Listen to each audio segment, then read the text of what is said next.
DElEd चतुर्थ semester के सभी छात्रों का मैं ऑनलाइन क्लासेस में स्वागत करता हूं। हमने पिछले वीडियो में उत्तर प्रदेश की प्रमुख नगर के बारे में चर्चा की थी। अब बात करते हैं उत्तर प्रदेश के नृत्य के बारे में। उत्तर प्रदेश के जो नृत्य हैं उनमें विशेष महत्व हैं। हमारे देश में नृत्य की विशेष ही स्थान है, इसलिए कुछ नृत्य के बारे में हम चर्चा करते हैं, जिसमें सबसे पहले आता है आपका ख्याल। ख्याल नृत्य क्या है? पुत्र जन्मोत्सव में बुंदेलखंड में प्रचलित है। ठीक, ख्याल नृत्य के बारे में कहा जाता है कि ख्याल नृत्य पुत्र जन्मोत्सव और बुंदेलखंड में किया जाता है। ठीक, इसमें रंगीन कागजों तथा बांसों की सहायता से मंदिर बनाकर फिर उसे सिर पर रखकर नृत्य किया जाता है। शुद्ध भाषा में अगर कहते हैं, जब किसी घर में पुत्र का जन्मोत्सव होता है तो पुत्र की बुआ अपने सर पर रखकर, जिसको हम ग्रामीण भाषा में चंगिलिया बोलते हैं, उस नृत्य का आयोजन किया जाता है। इसके बाद हम चर्चा करते हैं रास नृत्य की। रास नृत्य क्या है?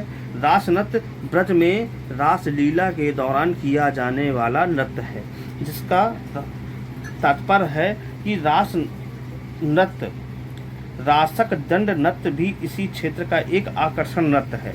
देखिए, रास नृत्य ब्रज में किया जाने वाला नृत्य है। इसके बाद आता है आपका झूला नृत्य। झूला नृत्य ब्रज क्षेत्र में नर्तक मयूर पंख बांधकर नृत्य करती हैं। इस नृत्य में श्रावण मास में किया जाने वाला नृत्य है।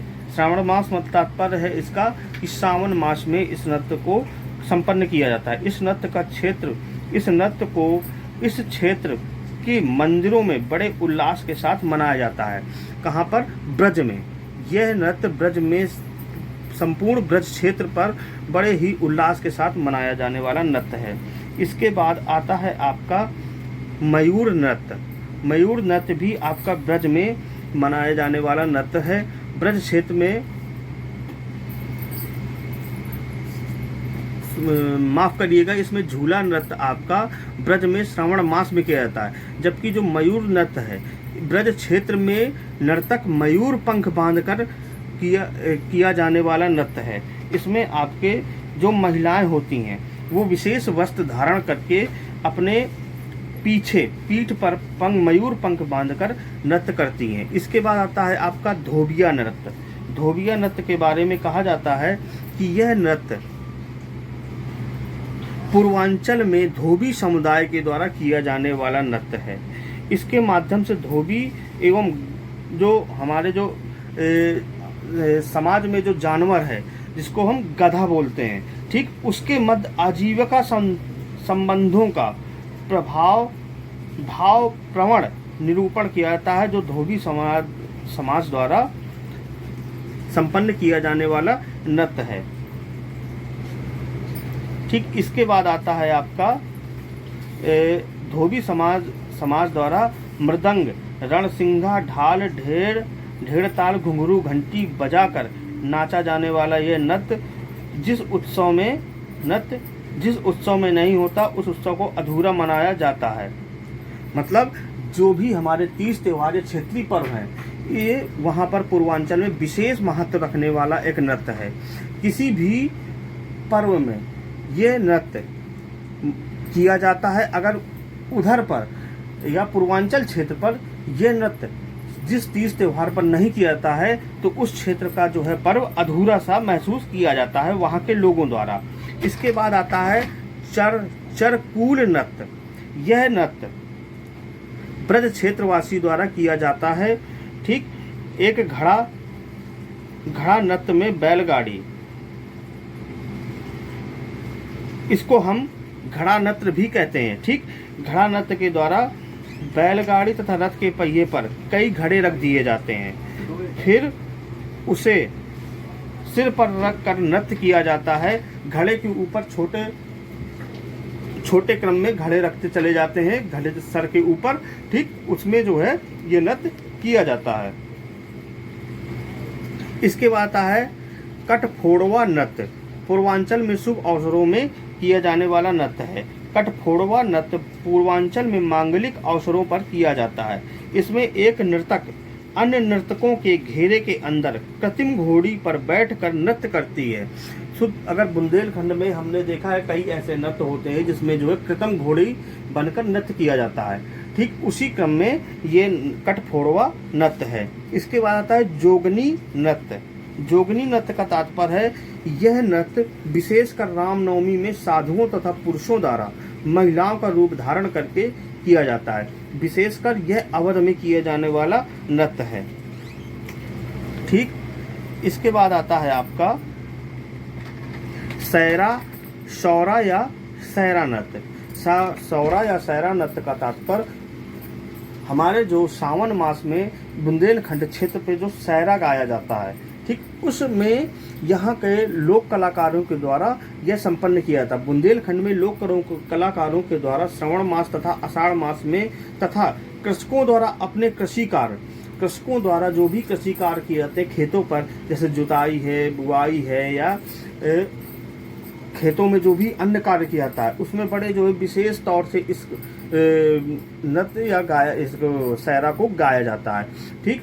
उसमें जो है वीर रस की प्रधानता होती है जिससे लोगों में विशेष उत्साह रहता है। इसके बाद आता है आपका राई नृत्य। राई नृत्य जन्माष्टमी के समय महिलाओं के द्वारा बुंदेलखंड में किए जाने वाला नृत्य है, जिसमें महिलाएं विशेष तौर का नृत्य करती हैं।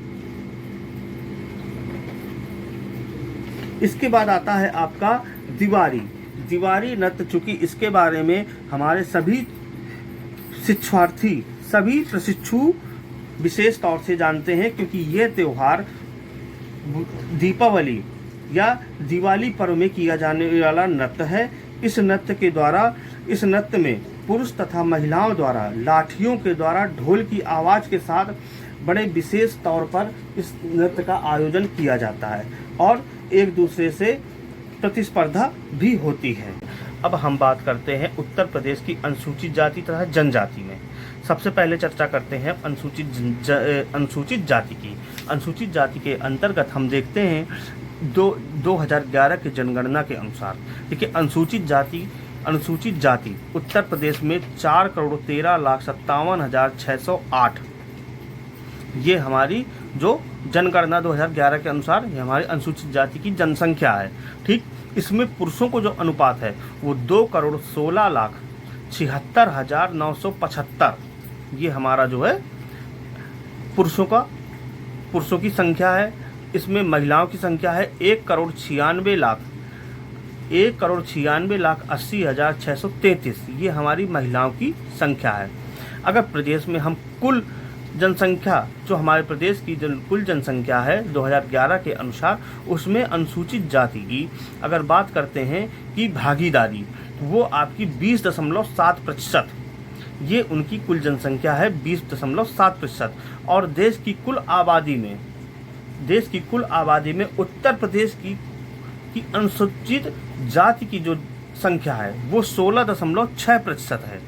इसलिए देश में सबसे ज़्यादा अनुसूचित जाति वाला राज्य उत्तर प्रदेश ही है। अब बात करते हैं अनुसूचित जनजाति की। अनुसूचित जनजाति के अंतर्गत हम देखते हैं जो उत्तर प्रदेश का मैप है या जो नक्शा है, उसमें हम उत्तर का जो तराई वाला क्षेत्र है, ये आपका तराई वाला जो क्षेत्र है, हमारी जो अनुसूचित जनजातियां हैं वो हमारे विशेष करके तराई क्षेत्र पर ज़्यादा पाई जाती है। इनमें से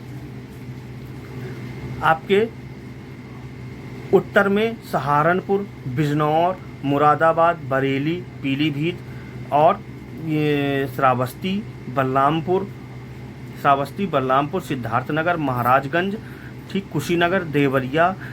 इसके बाद हम आते हैं पूरब की ओर, उत्तर पूर्व की ओर, ठीक, यहाँ पर आपका बलिया पड़ता है।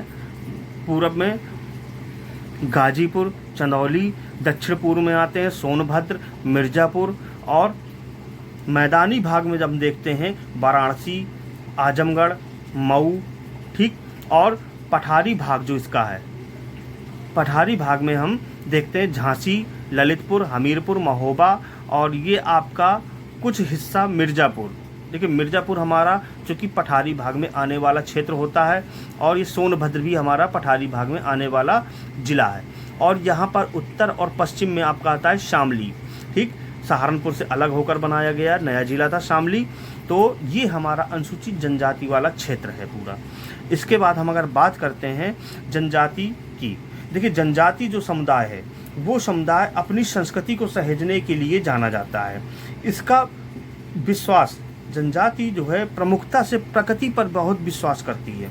वो अपने ईश्वरवादी परंपरा को पूर्णतः पालन करते हैं। और हमारी जो कुल जनजाति है वर्तमान में वो संख्या है 12, जो कि एक रजिस्टर्ड जनजाति है। 12 संख्या है उसकी। 2003 में ये सिर्फ दो थी इसकी संख्या, जिसमें थारू और बुक्सा प्रमुखता से जानी जाती थी, ठीक। इसके बाद 2003 में एक सर्वे के मुताबिक इसमें अन्य जनजातियां भी जोड़ी गई थी, जिसकी संख्या होकर हो गई है 12। सर्वाधिक जो जनजाति है वो आपकी सबसे ज़्यादा पाई जाती है सोनभद्र और बलिया में, ठीक। सबसे पहले सोनभद्र, इसके बाद बलिया में। देखिए बात करते हैं सर्वाधिक जनजाति की, तो उसमें आपका बलिया सोनभद्र पहले नंबर पर आता है, दूसरे नंबर पर आता है बलिया। और सबसे कम जो जनजाति पाई जाती है वो है आपकी बागपत में, ठीक। सोनभद्र सबसे ज़्यादा, दूसरे नंबर पर बलिया में। इसके बाद सबसे कम जो आबादी पाई जाती है इसमें तो आपकी बलिया में, ठीक। अब बात करते हैं सबसे जो प्रमुखता से पाई जाती है उत्तर प्रदेश में जनजाति, वो है आपकी थारू सर्वाधिक आबादी वाली जनजाति उत्तर प्रदेश में पाई जाती है। देखिए थार के मरुभूमि से आए हुए थे, इसलिए इनको थारू कहते हैं, लेकिन इसकी कोई प्रामाणिकता नहीं है। इनका मुख्य भोजन है चावल, और चावल से ही ये लोग मदिरा का जो है निर्माण करते हैं, जिसको हम जाट नाम से जानते हैं। एक मदिरा बनाते हैं ये लोग चावल के द्वारा, चावल की भूसी का प्रयोग करके, जिसको हम ये लोग मदिरा बनाते हैं, ठीक। ये विशेष करके काली तथा शिव भगवान की पूजा करते हैं। काली माँ और शिव भगवान की ये पूजा करते हैं, उसके उपासक होते हैं। और जो शिवलिंग बनाते हैं ये बांस के द्वारा बनाते हैं, बांस के निर्मित शिवलिंग की पूजा करते हैं। दिवाली में ये शोक के रूप में मनाते हैं। जो हम लोग जो दीपावली पर्व बड़े खुशहाली से मनाते हैं, उसके उलट थारू जनजाति दिवाली पर्व शोक के रूप में मनाते हैं और अपने पूर्वजों का अनुसरण करते हैं।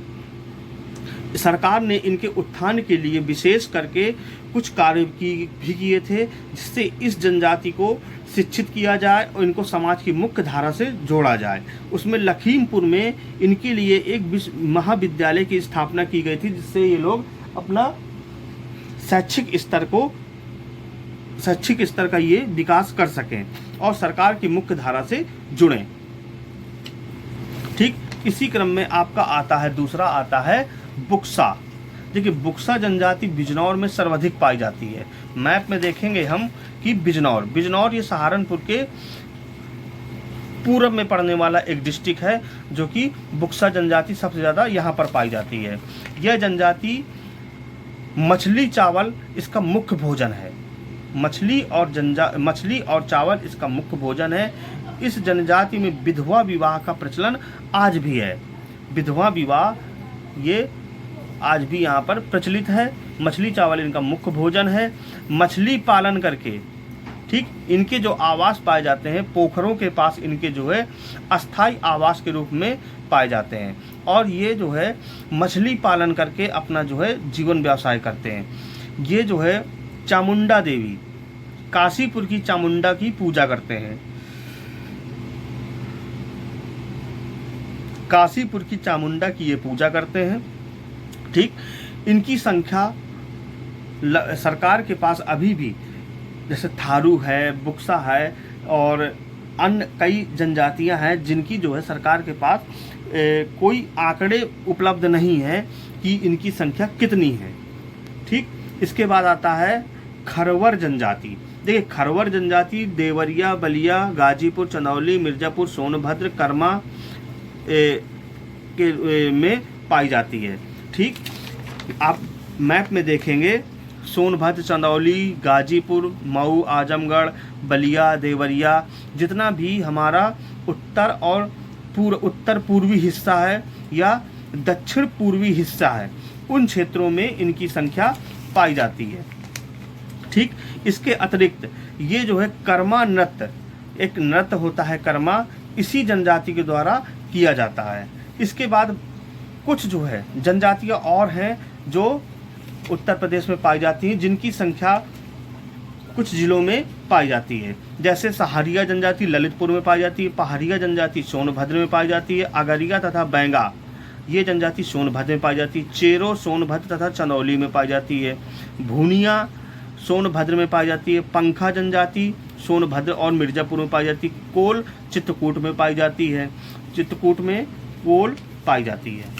ठीक, जनजातियों के बारे में जो भी हमने हमारे पास जो भी आंकड़े उपलब्ध थे उसका अध्ययन हमने आपको किया। अब आगे हम चर्चा करेंगे दूसरे वीडियो पर।